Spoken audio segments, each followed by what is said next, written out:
Assalamualaikum warahmatullahi wabarakatuh. Selamat siang semuanya. Salam sejahtera untuk kita semua. Semoga teman-teman mahasiswa masih diberikan kesehatan dan tetap semangat menjalani perkuliahan daring. Kali ini masih bertemu dengan saya, Bu Ita Apriliani. Kali ini kita akan membahas tentang komunikasi pada klien usia lanjut atau lansia. Ya, langsung saja ya, saya mulai.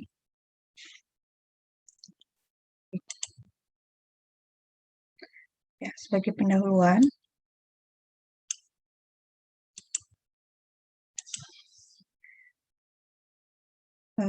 teman-teman bisa memahami tentang bagaimana proses komunikasi pada lansia. Ya, komunikasi yang baik pada prinsipnya akan sangat membantu dalam keterbatasan kapasitas baik secara fungsional, sosial, ekonomi, perilaku, emosi yang stabil, terutama pada pasien dengan usia lanjut.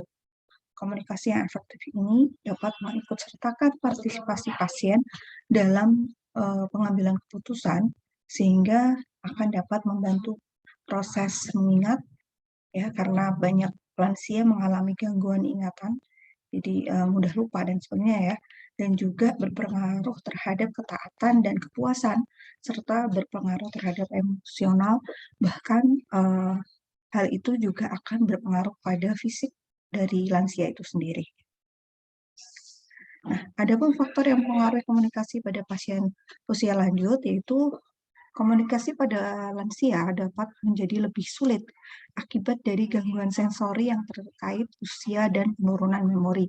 Padahal memang banyak lansia yang mengalami kesulitan dalam proses ini ya, karena memang secara fisik, secara normali mereka ada gangguan dari persarafan, sehingga untuk mendengar, untuk gangguan sensori, untuk merasakan dan sebagainya itu mengalami gangguan.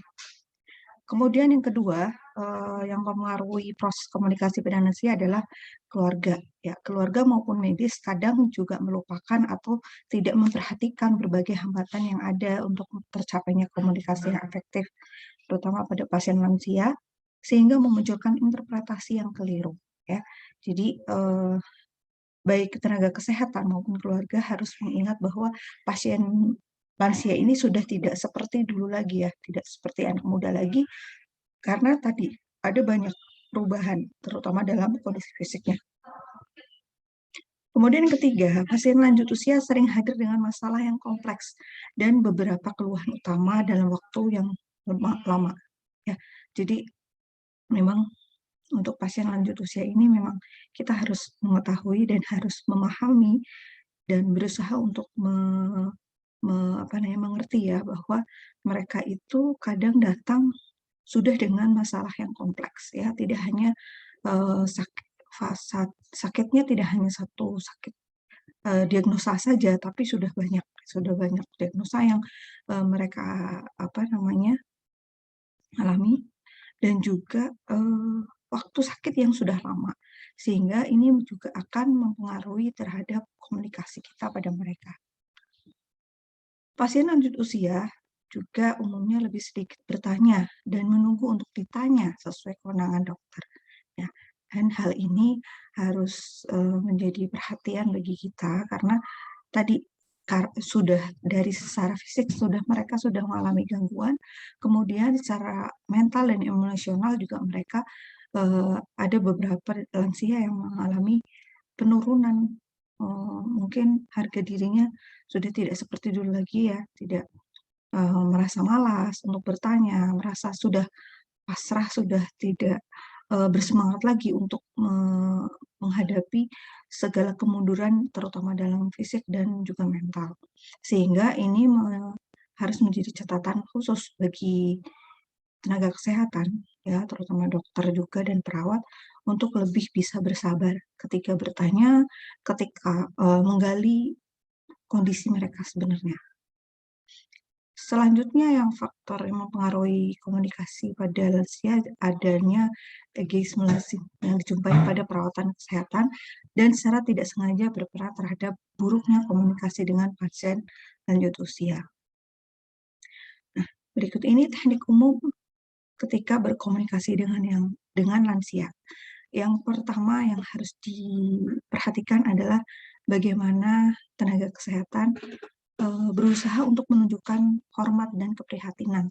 Ya, hormat dan keprihatinan ini merupakan salah satu bagian dari empati kita sebagai seorang tenaga kesehatan ya. Karena tanpa empati kita sulit untuk bisa melakukan tugas ini ya. Jadi teknik yang satu ini hanya bisa kita lakukan manakala sudah timbul adanya empati. Jadi karena ada empati kita bisa menunjukkan hormat dan keprihatinan kita pada kondisi lansia. Kemudian yang kedua, memastikan bahwa pasien didengar dan dipahami. Nah, ini juga penting ya. Ketika pasien merasa didengar dan dipahami, mereka akan lebih nyaman dengan kita. Mereka akan lebih bisa mengungkapkan perasaannya ya. Dan ini menjadi titik poin bahwa kita bisa membina hubungan saling percaya dengan lansia. Kemudian yang ketiga, menghindari egoisme. Tadi ya yang sudah dijelaskan di atas. Jadi kesadaran bahwa perawat kesehatan secara tidak sengaja berperan terhadap buruknya komunikasi dengan lanjut usia. Jadi kadang justru yang menyebabkan komunikasi menjadi buruk itu dari tenaga kesehatannya sendiri. Nah, ini harus dihindari. Kemudian yang keempat, mengenal kultur dan budaya dari lansia. Ini juga sangat penting ya, karena lansia ketika mereka sudah berusia lanjut dengan pola dan kehidupan yang sudah mewarnainya selama ini akan sangat penting untuk tenaga kesehatan mengetahuinya. Sehingga dengan mengetahui kultur dan budaya pasien lansia ini, kita akan dapat lebih memilih tindakan yang tepat, menyelami kehidupan mereka, menyelami perasaan mereka, dan dengan pemahaman tersebut kita bisa melakukan tindakan keperawatan yang lebih tepat dan lebih cocok untuk si lansia tersebut. Ya, kita bahas untuk poin pertama, bagaimana menunjukkan hormat dan keprihatinan. Disadari atau tidak, pada dasarnya rasa hormat kepada pasien akan sangat membantu kita untuk memahami serta mengapresiasi setiap pasien sebagai sosok manusia yang unik. Ya, unik di sini berarti antara satu lansia dengan lansia yang lain tidak akan pernah sama. Ya, kebutuhannya mungkin secara poin-poin sama, tapi ketika dikaji lebih dalam, pastinya satu lansia dengan lansia yang lain juga akan berbeda. Rasa hormat ini dapat ditunjukkan dengan sapaan formal, ya, entah hanya dengan sapaan selamat pagi atau menanyakan bagaimana kabarnya hari ini atau menanyakan bagaimana tidurnya semalam dan sebagainya. Ya, jadi ungkapan-ungkapan hormat yang ringan itu sangat bermanfaat bagi lansia. Kemudian bagaimana kita menunjukkan ekspresi ketika bertatapan muka dengan lansia, melakukan sentuhan lembut di tangan, di lengan atau pundak, itu sangat membantu kita untuk bisa lebih dekat dengan lansia. Dan itu juga menunjukkan bahwa seorang perawat itu mempunyai jiwa yang ikut prihatin ya, menunjukkan bahwa kita itu mempunyai empati yang tinggi pada lansia. Kemudian memastikan bahwa pasien bisa mendengar dan dipahami. Ya. Mempertahankan langkah yang tidak tergesa-gesa dan mendengarkan dengan aktif adalah kunci komunikasi efektif antara perawat dengan pasien lanjut usia. Ya, membiarkan mereka untuk berbicara hanya beberapa menit misalnya, atau membiarkan mereka berbicara tanpa interupsi sekalipun. Ya, ini akan sangat berguna bagi kita dan juga banyak informasi yang akan bisa kita dapatkan. Jadi jangan tergesa-gesa ketika berhadapan dengan lansia. Dengarkan dengan baik, dengarkan dengan aktif ya. Ya. Jadi mendengar dengan aktif itu bukan berarti kita hanya mendengar saja, tapi kita bisa menangkap isi pembicaraan yang diungkapkan oleh lansia. Kemudian dari sisi teknis, misalnya kita bisa melakukan dengan berbicara pelan, jelas, keras tanpa berteriak, dan menggunakan bahasa atau kalimat yang singkat dan sederhana.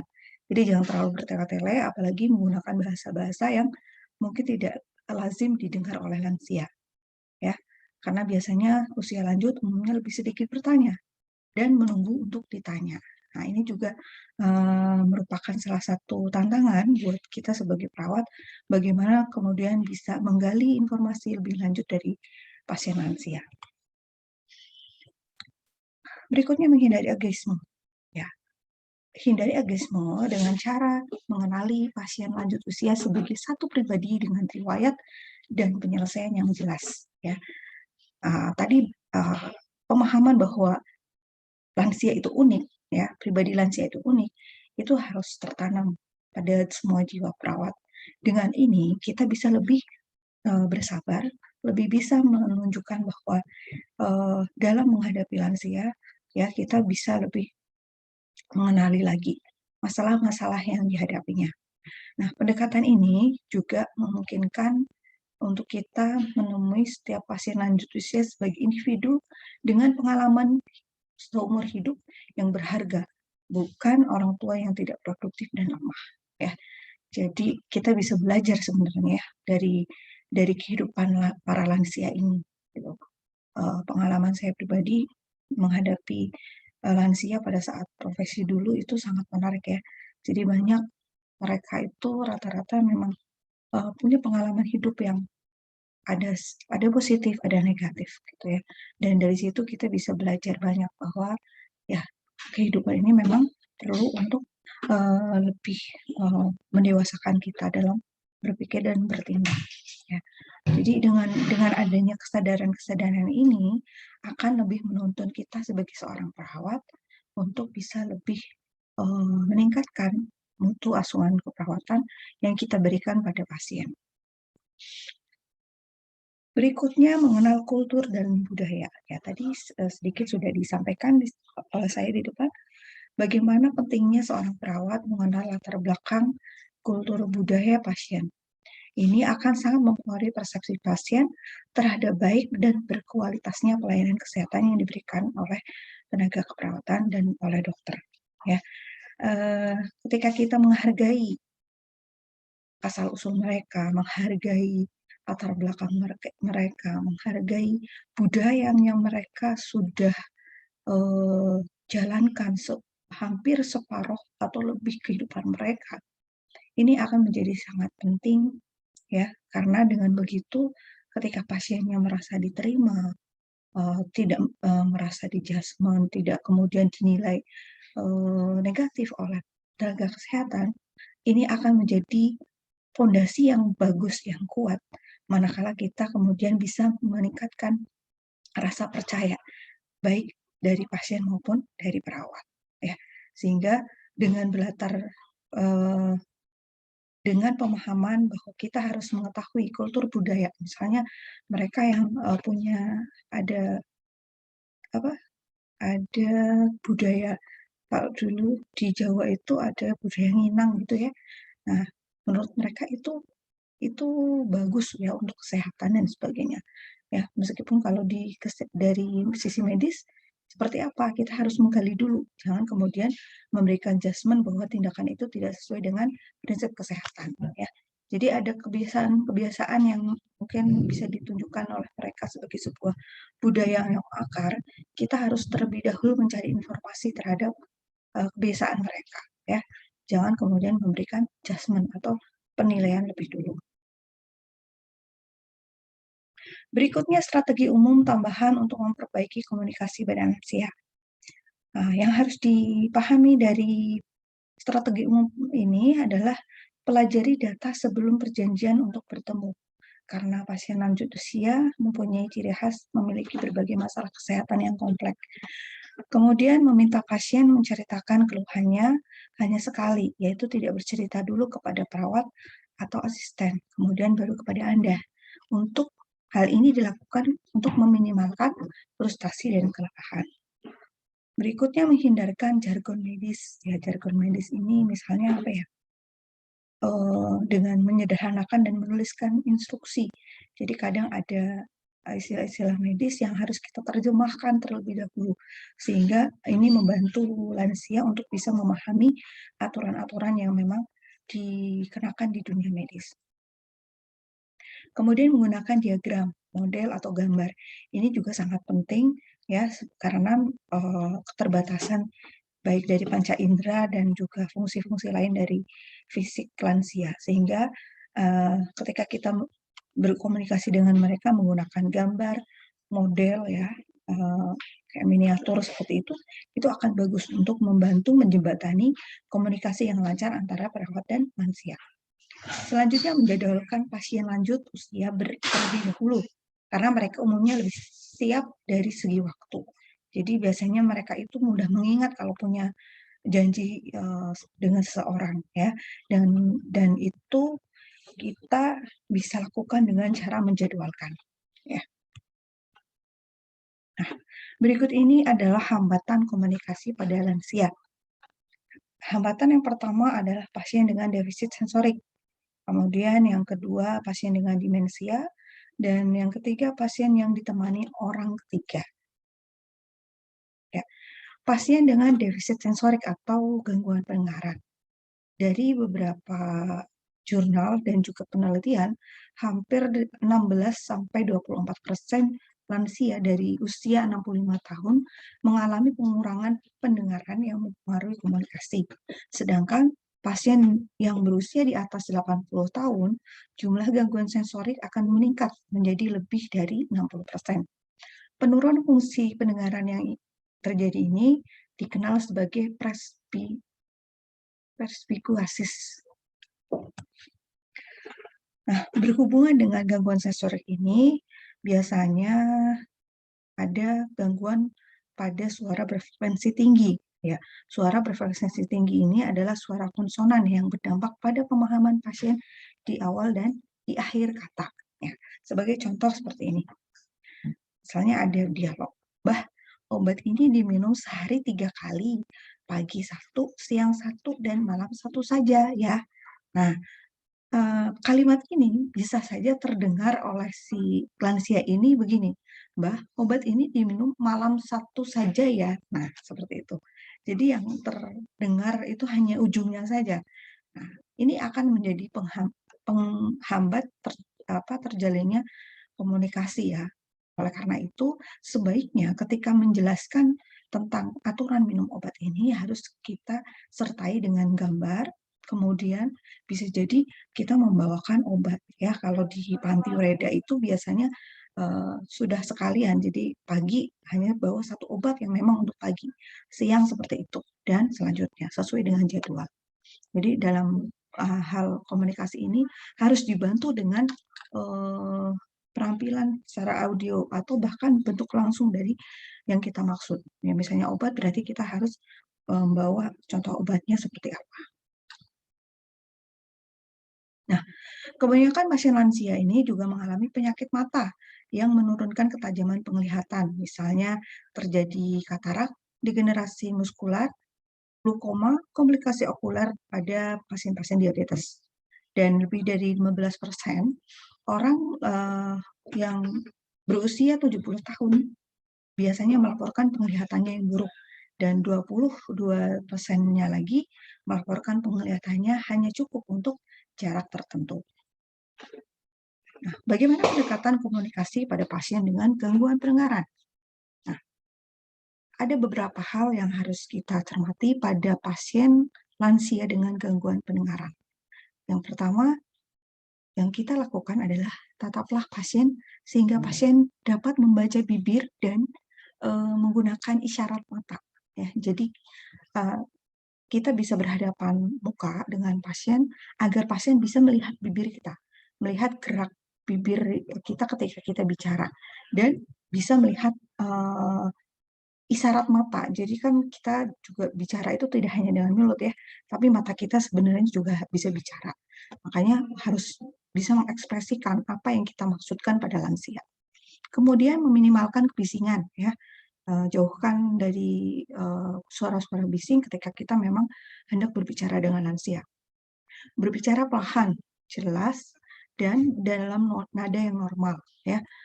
Berteriak itu hanya akan menghambat komunikasi, sehingga mengubah nada frekuensi tinggi, dan ini pasti akan sangat mempersulit pasien untuk memahami kata-kata yang kita ucapkan.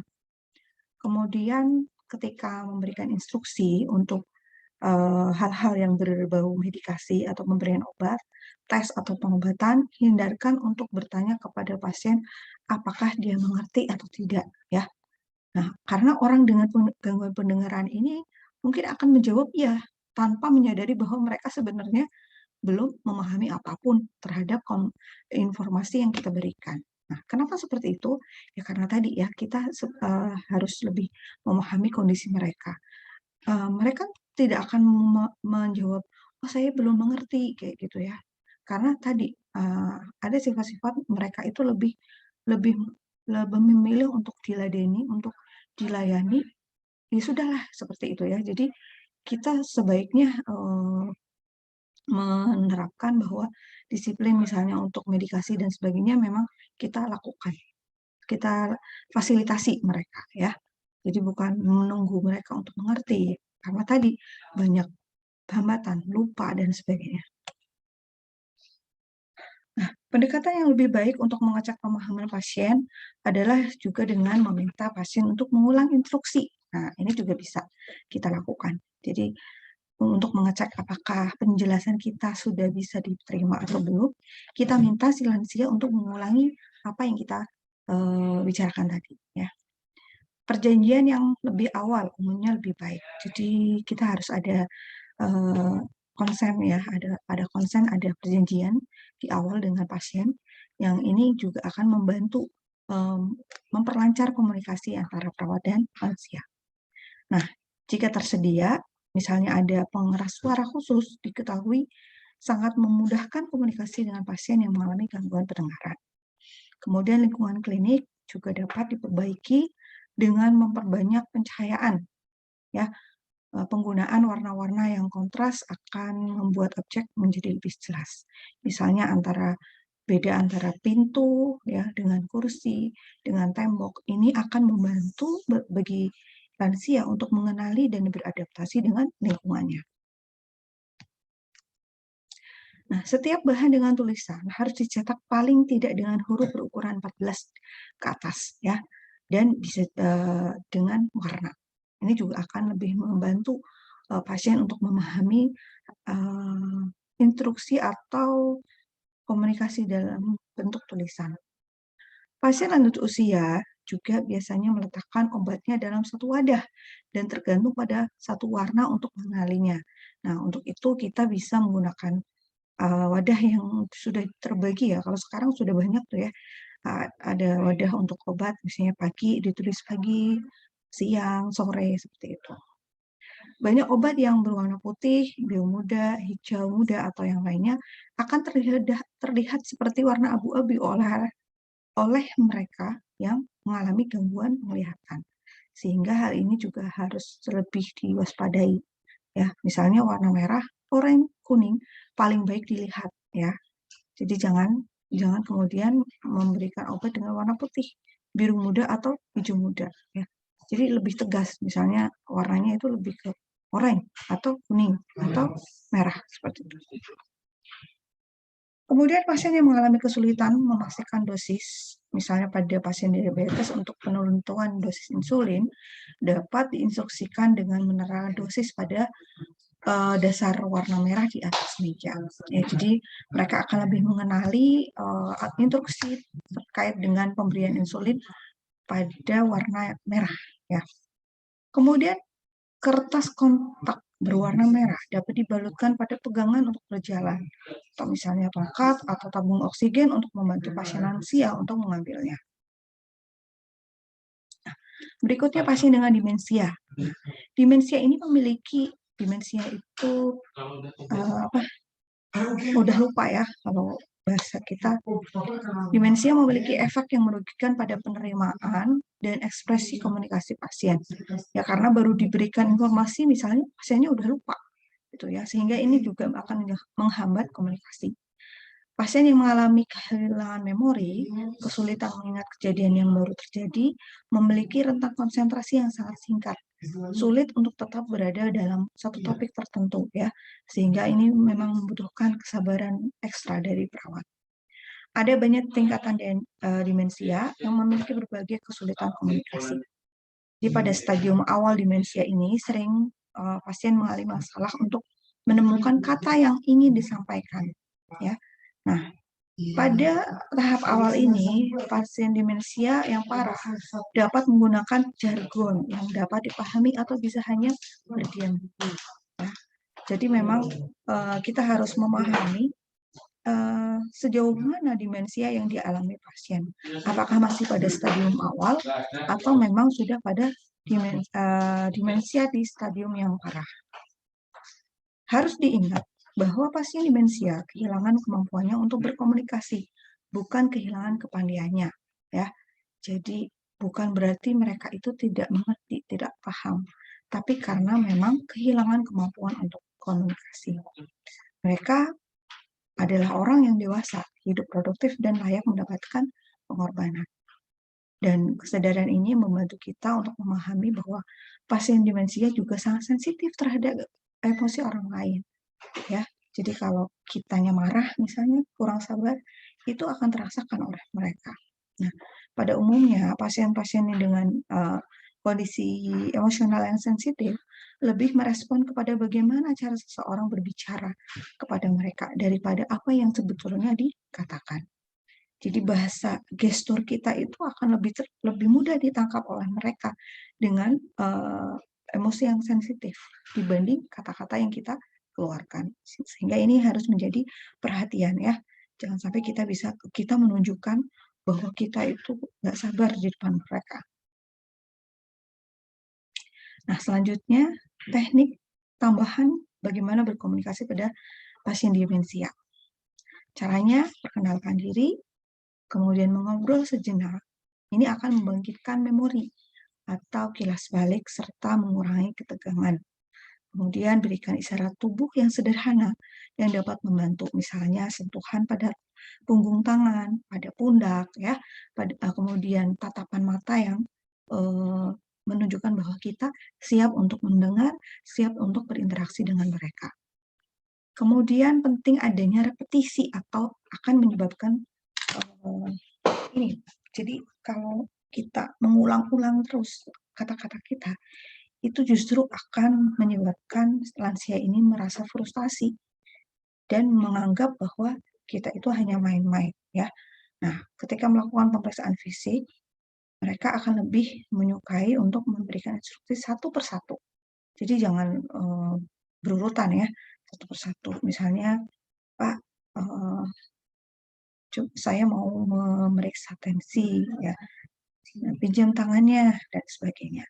Boleh saya periksa tangannya dan sebagainya, gitu ya. Jadi satu persatu. Nah, hambatan berikutnya ketika kita berkomunikasi dengan lansia adalah adanya orang ketiga, ya. Karakteristik utama kunjungan poliklinik pada lansia atau poliklinik geriatri biasanya muncul ketika si lansia ini datang dengan keluarganya atau datang dengan orang ketiga, ya, atau caregiver-nya, ya, caregiver informal atau hadir sedikit pada sepertiga kunjungan geriatri. Caregiver memudahkan komunikasi antar dokter dan pasien serta mempertinggi keterlibatan pasien dalam perawatan mereka secara sendiri. Penting untuk memperlakukan pasien lanjut usia dalam konteks atau sudut pandang caregiver-nya agar didapatkan hasil terbaik bagi keduanya.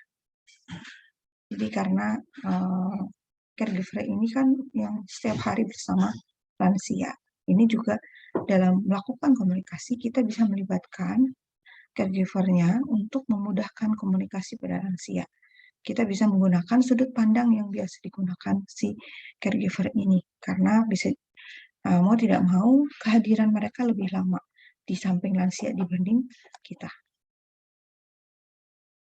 Nah, pendekatan pada kunjungan pertama untuk privacy klien paling baik untuk menemui pasien sendirian dan kemudian meminta izin kepada pasien untuk juga berbicara dengan caregiver secara berdua. Nah, pada kunjungan berikutnya bisa disetujui dengan pasien dan caregiver untuk bisa bergabung selama melakukan perjanjian. Ketika caregiver hadir, komunikasi menjadi interaksi 3 arah. Maka yang harus kita lakukan adalah duduk dalam posisi berbentuk seperti segitiga. Ya, jadi kita tidak fokus pada pasien saja atau pada caregiver saja, tetapi kita bisa melihat dua orang di depan kita itu sebagai sebuah bentuk segitiga, sehingga kita bisa menangkap setiap gerak-gerik dari dua orang yang ada di depan kita. Berikan pertanyaan pada pasien dan kemudian meminta masukan dari caregiver, ya. Jadi jangan ke caregiver-nya dulu, tapi ke pasiennya dulu, baru kemudian meminta masukan dari caregiver. Penting bagi kita untuk selalu mencoba melibatkan pasien sepenuhnya dalam semua keputusan, ya. Karena dengan begitu pasien merasa lebih dihargai, lebih terlibat sepenuhnya pada keputusan yang nantinya akan diambil.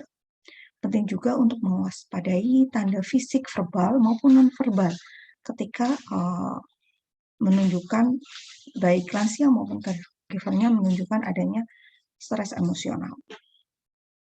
Berikutnya reinforcement atau pujian positif ya akan memberikan dorongan pada pasien dan caregiver untuk hasil yang lebih baik bagi keduanya. Nah, keuntungan berkomunikasi terapeutik pada lansia itu yang pertama adalah diagnosis lebih akurat ya, karena berdasarkan data-data yang real didapat dari mereka.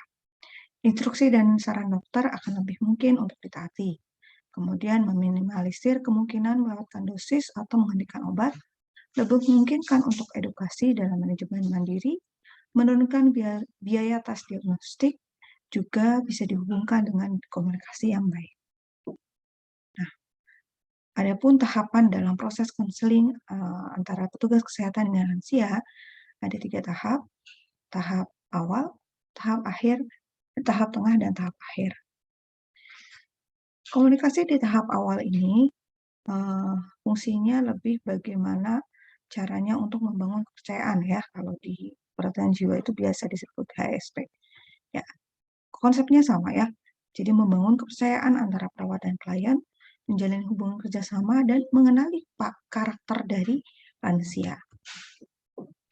Kemudian di tahap tengah ini lebih sifatnya kombinasi antara tahap awal dengan cara memaknai secara bergantian. Tujuan dari tahap tengah ini melihat kembali ke masalah dan keluhan yang dialami oleh lansia dan mempertahankan hubungan kerjasama serta membuat kontrak.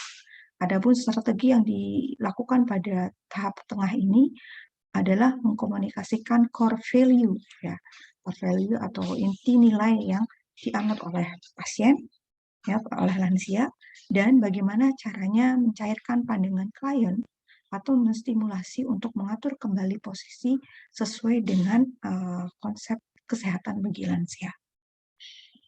Terakhir pada tahap akhir, melakukan komunikasi pada tahap ini tujuannya adalah menentukan aktivitas selanjutnya, memindahkan proses belajar, menerapkan perubahan, dan mengakhiri hubungan konseling. Strategi yang bisa kita lakukan pada tahap akhir adalah goal setting. Jadi kita mengatur bagaimana setting dari tujuan yang kita lakukan, rencana tindakan, evaluasi, dan penutup. Kesimpulan, sebagai teknik komunikasi dan konseling yang baik akan memperbaiki outcome pasien lanjut usia. Outcome pada perawatan pada pasien lanjut usia ini tidak hanya tergantung pada perawatan kebutuhan biomedis saja, tetapi juga tergantung pada hubungan perawat yang diciptakan melalui komunikasi yang efektif. Ya, itu yang bisa saya jelaskan di pertemuan kita kali ini. Semoga tidak puas ya. Dengan tidak puas kalian akan lebih banyak untuk mencari referensi-referensi lain agar lebih memperkaya wawasan keilmuan teman-teman. Ya. Terima kasih untuk perhatiannya. Saya akhiri. Assalamualaikum warahmatullahi wabarakatuh.